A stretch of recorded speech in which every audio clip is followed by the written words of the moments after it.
ছাত্র জনতার গণ আন্দোলন দমাতে ৪১ জেলায় ৪৩৮টি স্পটে গণহত্যা সংঘটিত হয়।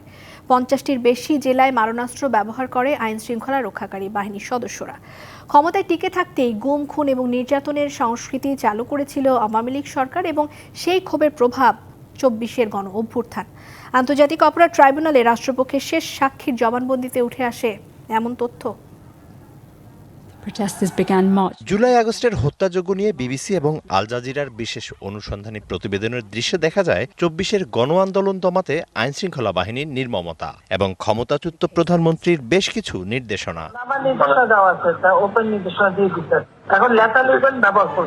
আন্তর্জাতিক অপরাধ ট্রাইব্যুনাল ১-এ শেখ হাসিনা সহ ৩ আসামির মামলায় রাষ্ট্রপক্ষের শেষ সাক্ষী মামলার প্রধান তদন্ত কর্মকর্তা মোহাম্মদ আলমগীরের জবানবন্দিতে তুলে ধরা হয় সেই প্রতিবেদন। জবানবন্দি গ্রহণ শেষে ৩ দিন উত্থাপিত ২১টি ভিডিও প্রতিবেদন নিয়ে কথা বলে রাষ্ট্রপক্ষ। সারা দেশের ৪১টা ডিস্ট্রিক্টের ৪৩৮টা স্পটে গুলি করে মানুষ হত্যা করা হয়েছে। যেই বক্তব্য তদন্তকারী কর্মকর্তা আজকে তার বক্তব্যের শুরুতে দিয়েছে। ভিন্নমত দমাতে সরকারের দমনপীড়নের পুঞ্জীভূত ক্ষোভের বহিঃপ্রকাশ ঘটেছে ২৪-এর গণ আন্দোলনে। তৎকালীন সরকারের যে পদক্ষেপ, যে ভয়েস রেকর্ড ওনারা দিয়েছেন এবং যখন যেটা দিয়েছেন তার ফলশ্রুতিতে ছাত্র জনতার উপরে ঠিক সেই ধরনের আক্রমণ হচ্ছে। উনি যখন বলছেন লেথাল উইপন ব্যবহারের কথা, ঠিক তারপরেই আমরা মাঠে লেথাল উইপনের ব্যবহার দেখতে পাচ্ছি।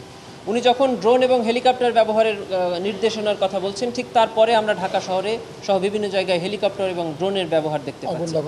এদিন ৫৪তম এবং শেষ সাক্ষীর জবানবন্দি গ্রহণ শেষে আগামী সোমবার পর্যন্ত আসামি পক্ষের জেরা মুলতবি করে ট্রাইব্যুনাল ১।